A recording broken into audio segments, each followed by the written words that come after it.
All right, good morning, everyone. Thank you for joining day 3 of exit interviews. Today we'll hear from Nneka Ogwumike, Jasmine Walker, and Janae Ogwumike. We'll start with Rashawn Haylock of Spectrum Sportsnet. Hey, Nneka. Good morning. Morning. What are some plans or some keys for you this off season, as it relates to health, as it relates to just basketball in general? Yeah, I think this offseason, like any other offseason, I'm going to work hard to get better in whatever way I can. Obviously, working on strength after experiencing my injury with my knee.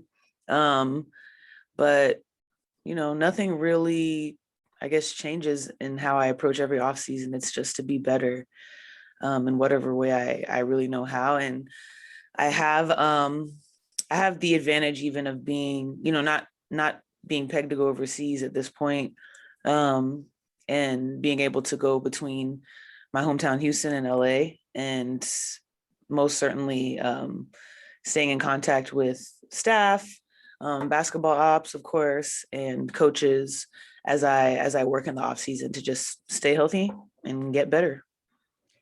I know you talked about how tough last season was for you in the bubble. How did this season compare? It was hard.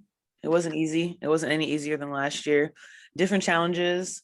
But, if I wasn't built for it, I wouldn't have gone through it. So that's just kind of my approach. And I'm better for it, really. So I'm grateful that I was able to overcome what I got through this season and honestly finish the season healthy and strong. I played in the whole second half of the season. So that felt really good. Thank you. And congrats again on the top 25. Thank you. Thanks, Rashawn. We'll go to David Yapkowitz with the next. Hey, Nneka. I remember when Coach Fisher first got here in 2019 season, he talked a lot about, building a culture here with this team and wanting this to be a place, where players want to come, where players want to play. Just a little curious, now that, we're in 2021 and you've been here that whole time, just how have you seen that culture developing? What have you seen, that he's been able to implement and stuff, that's building the foundation that you guys have here? Yeah, I can't really say that there's been much of a difference from when he first came because, Coach has a philosophy and he's steadfast about it, but in a way that invites freedom and also like kind of authenticity individually, as far as on the court and off the court. So for it to kind of really take shape this year was interesting, especially in a year where we at times felt as though we had to kind of like makeshift something because of the changes that we experienced. We were able to get some nice key pieces that really kept our team afloat, given all of the other obstacles we faced once the season kind of started. So much of that is attributed to, Fish's philosophy of, just working hard and having standard, and that standard, it starts from top to bottom, bottom to top. And for us to have new faces that really buy into that, it's huge, because that doesn't always happen. And I'm really glad that we were able to still have a prominent season, given, the challenges that we faced, also while we're kind of instilling this new culture. Thank you. Thanks, David. We'll go to Tukneen Nguyen with the LA Times. Hi, Nneka. You mentioned earlier this season at various times that this is a much younger team than you are used to on the Sparks. Usually you've got a lot of veterans. So how did having some of those younger teammates around you challenge you as a leader to grow? Yeah, I think this team was not only younger because of the composition of the players we had, but also because I'm now one of the older ones. And so I've always been one of the younger ones. So that certainly changed my perspective on things. It took, for me, it took a lot of patience, I guess you could say, and compassion, to understand, that not only are they younger, but this is a different generation. Much of the women on my team are my younger sister's ages. So like, I'm not new to, just different types of players and, kind of how they've been raised as far as basketball goes. But, being there every day and having to kind of lead in this new way, especially with me being honestly like the only Spark player that's been here the longest. There was a lot of there was a lot of reflection that I had to do that enabled me to, lead in a way that could be received as well. And also for me to be able to learn from my teammates. And that came with a lot of patience. It came with a lot of just getting to know players, especially the ones coming out of college.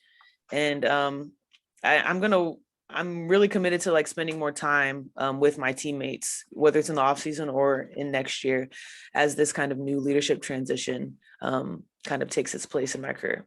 Mhm. I don't want this to turn into like those darn youths right now, but like what stands out to you about kind of this new generation of players that you just mentioned? I would say that this new generation of players, they're coming in with their own following. There's more of, which kind of suits LA in a lot of ways. But finding balance is key. There's more of like a showtime aspect to people's games, whether it's how they play, how they engage with their following. And that is a part of sport culture that I'm really seeing evolve in the same way that, many of the veterans that came before me, they kind of established the precedent for us to be able to speak on our platforms, activism in sport. That's something that didn't necessarily exist as prevalently when I entered the league as it does now 10 years later. And so as I see young players, I follow them in college and I'm still very connected to Stanford. So I still feel connected to, kind of the evolution of the game and sport and athletes. As I see those young players come in to the league, I'm learning from them, but I'm also hoping that we can continue to strike a balance to make the sport as premier as it is. Thank you. We'll go to Chris Camella with Nightcast Media. Good morning, Nneka. Thank you for taking the time. Morning. I wanted to ask you, how would you grade or rate the job of Coach Derek Fisher this year, and what areas would you like to see the team improve on moving forward? I think Fish does a great job. Janae and I joke with him and say that he's probably one of the most patient people that we've ever encountered, maybe aside from like our dad. But he has a patience about him, and then he has a persistence. I guess maybe not necessarily a persistence, but I would say, a dedication to principle, to discipline, to, perspective. And I think that it's all about the long game in terms of, how he coaches and how he teaches and the wisdom he imparts upon us. I know that in the 3 years that he's been here, our relationship has evolved. For me, I'm very headstrong when it comes to, I guess, problem solving. And I've learned that there's a lot of patience in just perspective and observing. And that's really how he coaches. And I think it lends to players that feel empowered to do what they know to do on the court. And then also eventually, of course, expand their skills, their acumen, and their camaraderie. And although, from the outside looking in, I'm sure a lot of people who are just not inside have their own thoughts about how things are going. But I see the long game now, not initially. I had to exercise the patience that he has. I see the long game in terms of, the new era and the culture that he wants to build. And I am here for it. Thanks, Chris. We'll go to Sabrina Merchant with SB Nation. Hey, Nneka, just to build off of that, what exactly does that long game look like to you in Los Angeles? I think it looks like what people in Los Angeles are used to when it comes to sports. It's championship city. And being a part of that legacy is definitely not new to him. And I've gotten a taste of it as well. But creating legacy and dynasty is, I believe, what the long game is. We're not looking for one-off seasons, but we are looking for the real ones that understand the importance of the culture of legacy and just championship mentality. How important is it to you to be a part of that long term in LA? I would love for, to be coached by, a coach that has 5 rings with the Lakers. I mean, I'm not sure if it can really get any picture perfect for, a Los Angeles Spark player and me who's been here for 10 years. And so I just hope that I can contribute to the legacy that I think both of our visions share. Thanks, Nneka. Thanks, Sabrina. Time for 1 or 2 more. We'll go to Kahari Jones Jr. with the LA Sentinel. Hey, what's going on, Nneka? I see that you're focusing on just health with the WNBPA, and can you elaborate more on that? To take the shot for the win. You are partnering with Black Women's Health and things of that nature. Can you elaborate on what's going on? Yeah, I mean, our initiatives never stopped. It's something that we want to ensure that is a continuous reminder and educator in our communities. It was amazing for us to be able to partner with the Black Women's Health Imperative in the Take the Shot for the Win, because, right now we're still experiencing a lot of despair when it comes to, coronavirus wreaking havoc on our populations. Half of the world's population is vaccinated, I believe, but it's still not enough. And we just want to let people know that just because summer came and gone doesn't mean that the pandemic has too. And it's important for us to continue to stay healthy, especially in communities where Black women are the head of household and decision-making when it comes to health. And we want everybody who either knows or doesn't know about the WNBPA to know that we are here to educate ourselves and to educate each other to make sure that we make the best decisions for our health. Thank you. I think that's a great note to end on. Thank you, Nneka. Thank you.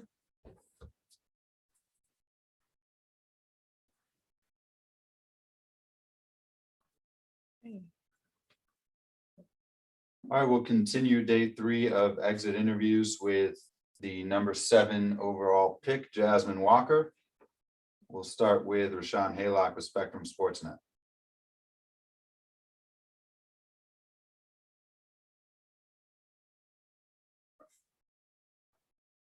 Rashawn, are you there?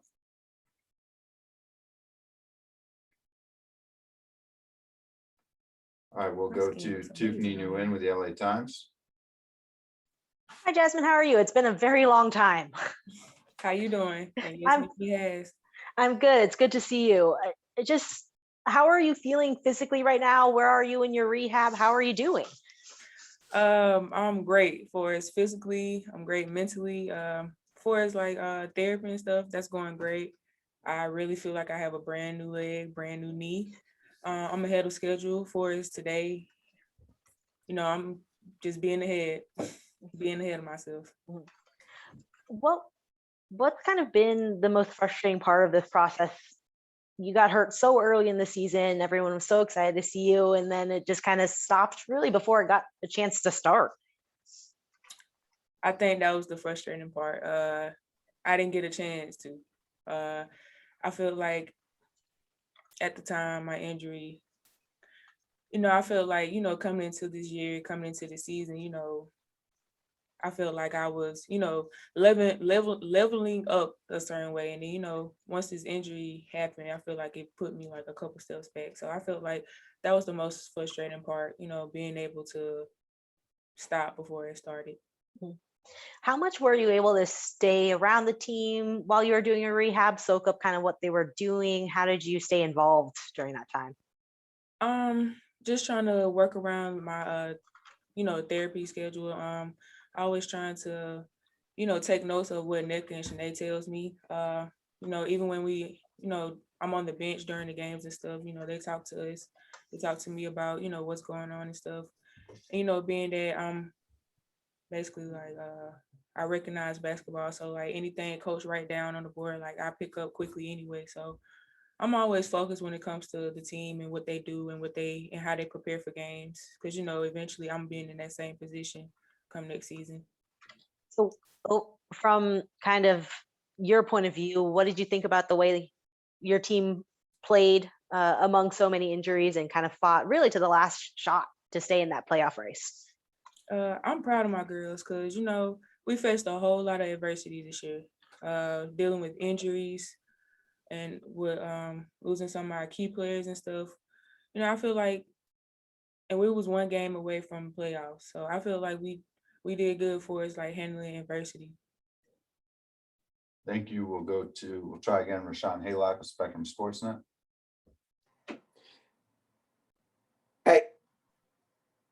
Hey, Jasmine, good morning. Good morning.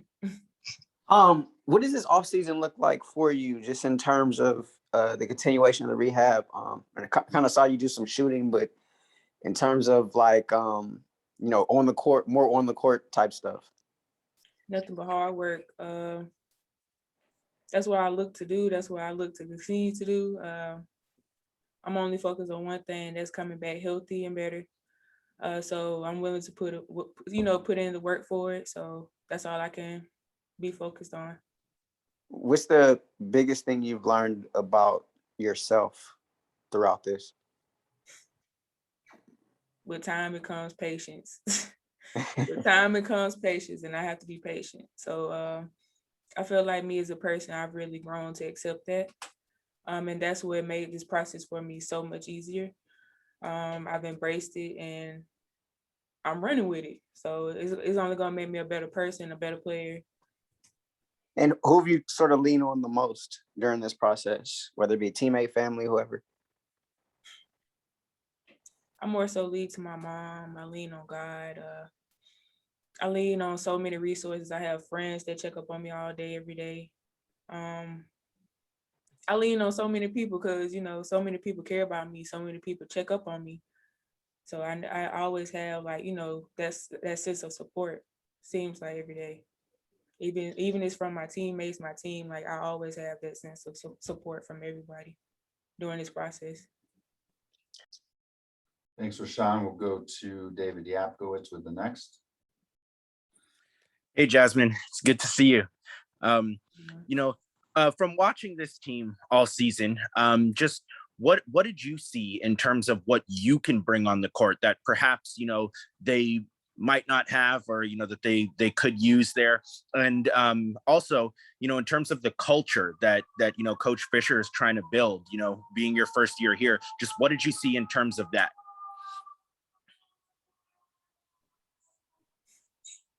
I want to say it's always nice to add on, and being that we're a great team, I could always be a great addition to it. We're apart, we're together. The culture we have here is we're always one.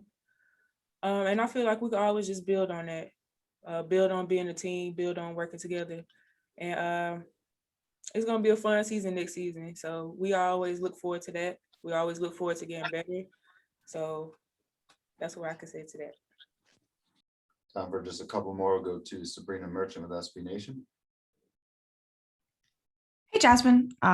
What were some of the things that you were able to learn from Nneka and the rest of those front court players while you were out this season?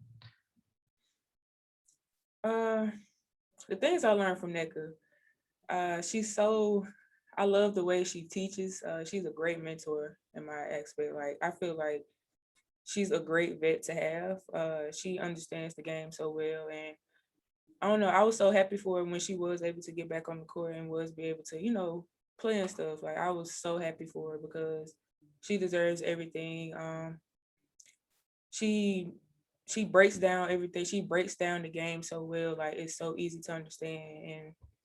And I'm pretty sure everybody can say this on the team. Like, we all appreciate her. Janae as well. Janae is a great resource for us on and off the court. She explains things as well. Like, during the game, me and her is like on the bench. And, she always talking about what should have been better in this type of situation and stuff. Simple stuff like that. Again, they're great mentors to this team. Thanks, Sabrina. We'll do two more for Jasmine. We'll go to Chris Camello with Nightcast Media. Hey, Jasmine, thanks for taking the time this morning. Glad to hear everything is progressing well. I remember when Ben Simmons in the NBA missed his rookie year with that Jones fracture, and he talked about how that allowed him to not only get better physically, but watch the game from afar. And his rookie year was not a typical rookie year. Do you feel like you could have sort of that same kind of concept, looking at the game from afar, and maybe that'll help you have a more seamless transition in your second year, or I guess you want to call it a rookie year rebound or whatever you want to call it? What do you think Oh about yeah, that? I totally agree. I've seen so much this year that probably would look different if I'm out there playing. I feel like watching the game, especially like this whole time, is like slowed down for me. So, like I said, I'm coming to work. I'm be ready, healthy for this team and stuff. So, like I said, watching the game, it's been easy. Being that you have the mentors beside you and stuff, explaining stuff to you.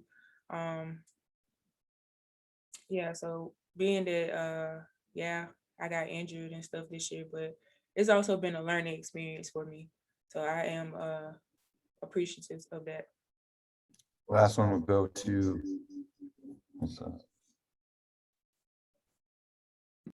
Oh, sorry. Last question will go to Gabby Ducharme with LASparks.com. Hey, Jasmine, thank you for taking the time this morning.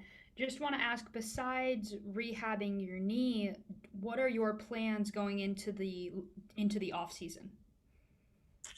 Just staying healthy, staying on, doing the things I'm supposed to do, continue to stay here and work out, and be responsible of what needs to be done, being able to take care of my knee, continue rehab and stuff.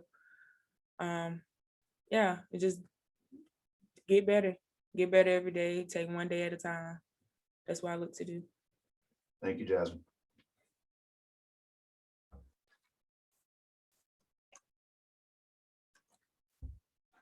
All right, last up for today, we have Janae Ogwumike.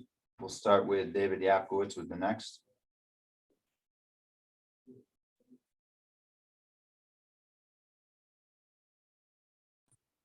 Hey, Janae.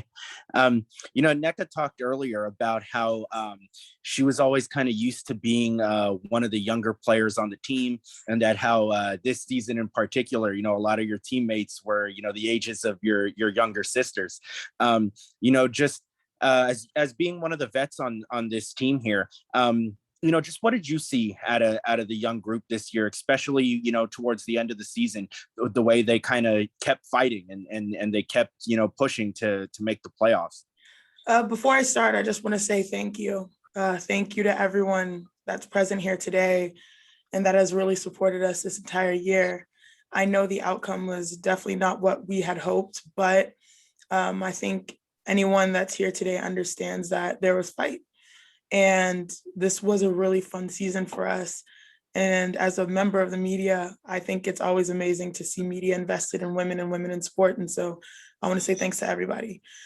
With regard to your question, yeah, I mean, I think the biggest thing I took away, and yes, I had the realization this season that I am on the other side of the spectrum almost, still in my 20s. Yeah, hanging on by a thread. But I think the younger players, but even more importantly, this is a very unique group that came together for the first time out of the bubble, and we were really excited to play basketball. And I think that sort of showed through the highs and lows. So being an older player, what I've learned is I think I've learned the most about myself, but also learned what it takes to compete at a high level through this experience, the commitment, the trust. Coach Fish always puts that on the board, trust, stick together. And I think we stuck together and worked really hard and learned a lot about ourselves individually so that moving forward will be better for this year. I think a lot of people took a lot of great things from that, especially the young players. We'll go to Tukni Nguyen with the LA Times. Janae, you said you learned a lot about yourself. So what is that you learned about yourself? I think, it's so funny. It's easy to say it, harder to describe it.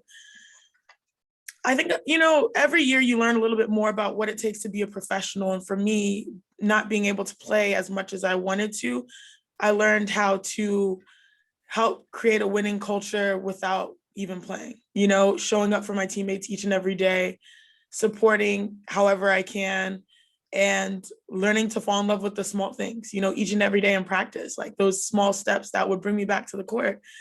While it was tough to like have to deal with, I think it taught me patience, because life always for me is always in hope, hyperdrive. And this season I was able to like see every step of the journey and the progress from each. And I think there are literally like steps: running, jumping, playing, competing, getting to learn new teammates. And so I think I learned how to be patient with myself, but also how to fall in love with the little things that end up becoming big things when it comes to who you are.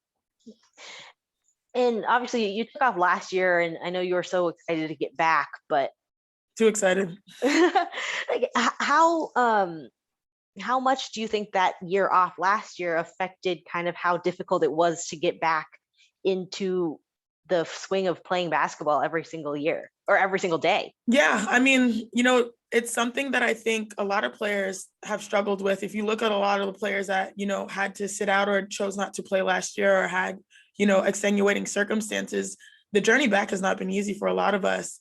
You miss the game. You're so excited. For me, I had watched vicariously and been so proud of everything that the 2020 bubble season had happened, that like I was in overdrive in training. And so I think, early on in the season, not taking days off and just going, for lack of a better term, balls to the wall in everything that I did. I was so excited to be back that, you sort of forget, like, hey, Janae, you're like 29 years old. Hey, Janae, you've dealt with, some things so that you can't put your body in overdrive 24/7. And so this was sort of a reset to realizing where I'm at and how to get back to where I want to be. And so I guess, this year it's frustrating. It was extremely frustrating for me personally, but I think, personally when it comes to the court, but personally for me, like the relationships I've fostered with Coach Fish and LT and Fred, hanging out with my sister for an entire summer through a very tumultuous summer, getting to know these young players, getting inspired by them. Like, there's so many moments that I enjoyed, even though what I expected was not what I experienced. Go to Kahari Jones Jr. with the LA Sentinel. Hey, what's going on, Janae?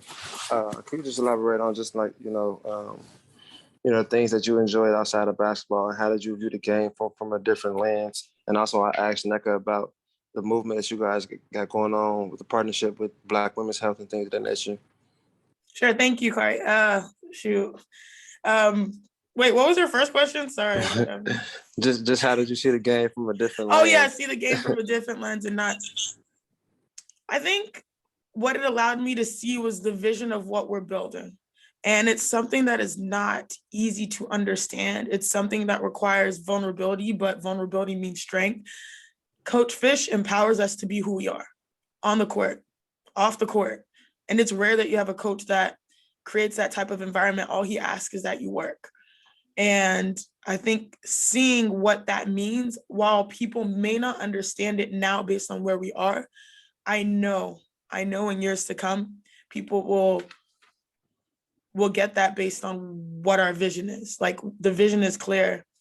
To be the best basketball player you can be, to be the best teammate you can be, to be the best woman you can be. And while it sounds very abstract, it makes the way that he's building that makes a lot of sense. And so I guess from the sidelines, I see that in action. And that to me was the coolest. And then with regard to the health initiatives, I mean, it's just a part of our DNA as WNBA players to care about the last player on the bench as much as we care about ourselves, because we find ourselves, unfortunately, in that position in society. And so to be advocates of strength and power, and also show show everyone that, it's not about individuals, it's about the collective, which is what we, understand in women's sports, especially Black women in sport. Being at the forefront of making sure everyone is safe and secure and healthy during this time, providing educational resources, and doing it in a way that's authentically, dope to us, like wearing jerseys. It's cool. It's cool. Chris Camello with Nightcast Media. Hey, Janae, thanks for taking the time this morning. I wanted to ask you about Coach Derek Fisher. How would you rate Coach Fisher's job or the job that he did this season? And I'm not answering that. What? In your opinion? What? I mean, he's also my last answer pretty much summed it up, right? I get the vision. The vision is clear. This man is a champion, and he has a wealth of knowledge that I'm like. In a year where I did not play much, I felt like it was one of the best years for me personally, and that's the environment he created. So I will never rate a coach. You guys can sort of get the vibe. We'll go to Rashawn Haylock, Spectrum Sportsnet. Good morning, Janae. What's up, Rashawn? And by the way, that's like not my role. I stay in my lane. I'm a hooper here. Please, I'm not an analyst at this time. You wear a lot of hats, Janae. I respect it. But as far as on the court, you talked about things that, just how tough the season was for you. On the court, have you identified some things that you want to emphasize or maybe even implement this offseason, just in terms of, whether it be improving individual skills or getting your body back right? Have you started to think about that or put a plan together? First, Rashawn, thank you so much for doing the great job this year with the games. Like, it's great. Our team was so much fun. You, Roz, Ali, Spectrum fam, appreciate y'all. Appreciate you. Thank you. Moving, health is wealth. So for me, it's getting my body to where I can play a full season and contribute to the championship culture that we have here. And I think with my game, it's funny. I didn't play much, relative to what you'd hope a player would be able to do. But there are small things that I am proud of, being able to shoot a little bit more from the perimeter, especially from three, make some reads, understand defensive concepts. Our team was not necessarily probably one on the smaller ends of the spectrum, but we had one of the best, if not the best defense overall. And so, learning the game on both ends as a better, as a player, but it's all going to be about getting my body to where it needs to be so that I can, deliver for LA Sparks fans and for you guys and for my teammates and for this community, and keep expanding my game to be more versatile. Thanks, Rashawn. Time for just two more. We'll go to Alex Azzi with NBC Universal. Hey, Janae, thank you so much for taking the time today. Given your unique perspective as an athlete working in the broadcast world, I'd love to get your thoughts in terms of the women's sports media landscape, in the sense that so often it feels like sports media professionals are legitimized by working on the men's game. And I'm curious for your take on that. And if you'd like to see in terms of broadcasters getting equal respect for working on the women's game. It's funny. I think it's reverse. Broadcasters in the men get legitimized for watching women because they understand basketball is basketball. And I started off at ESPN and Pac-12 Network, as a in studio, but then primarily calling games. I don't think a lot of people probably remember those 2-3 years, but calling women's games for the Pac-12, women's games for ESPN. Then it went into studio, then Sports Center Africa, then NBA analyst, and now the stuff that's happening now. And so for women in, outside of women's sports, I think it's just where society should have always been. And in reverse, for men that are in women's sports, it's welcome to the party. It's always been consistently great. And so the strides that a lot of women are making, I just saw Lisa Byington, who's someone I'd worked with years ago, 3 or 4 years ago, becoming, play-by-play for the Milwaukee Bucks, which is tremendous. And so those moments with people that I know have been true to the game in its greatest sense, that's what gives me joy and happiness, seeing the opportunities. KT is going soon to coach the Dallas Mavs. Those things should be celebrated, but I hope it becomes normal soon.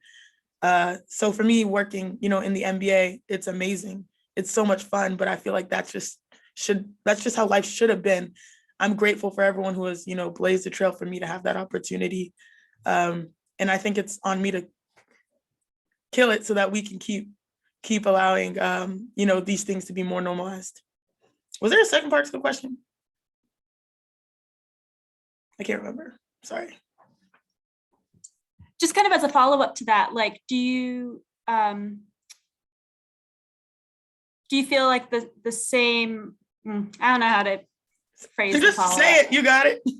No, I'm curious, like, do you think that there's more incentive to work in the men's game sometimes? Like, do you wish that there was a higher priority to hire people in the women's game? I don't think there's more incentive outside of, like, it's unfortunate that the way that the society is set up is that at the moment that is more lucrative, right? So it's financially more stable for someone to pursue X instead of Y, just based on where we are right now. I don't think that's where we're going to be in a few years. I mean, in a few years, we'll have the investment in women's sports so that people won't feel like they have to do that, because that's probably the better thing for you to create generational wealth, right? Because at the end of the day, that's what it comes down to, you know, your family and creating for your loved ones. And so I think the incentive is more like, oh, that looks more alluring and is more alluring because that is, you know, the more opportunistic financially per se. But like, I salute everyone who is committed solely to women's sports, because that should be the same, you know, so you shouldn't have to make that choice. Mind you, it's fun. Hoop is hoop. So like that's the goal, right? Like for it to just be an opportunity, not whose league or why, or, you know, like any advantage on the other, if that makes sense. We'll end with John W. Davis and congrats. Oh, John on with your new job. John, wait, what? Southern California News Group now. Oh, No more insider. congrats. John snapped my favorite photo and video of the year, like he always does. So he knows what I'm talking about. Thank you so much. What's going on, Janae? How you feeling this morning? Feeling good, like I should. I'm feeling blessed. Never stressed. Sorry, I'm done. I think this is an appropriate question to end on for today. You know, as much as you enjoy playing with this 2021 version of the LA Sparks, we both know that teams never stay the same. Change is a constant in life and sports. So with that in mind, what needs to change for Janae? And then also what needs to change for this team to be successful in 2022? I love this question. Yes.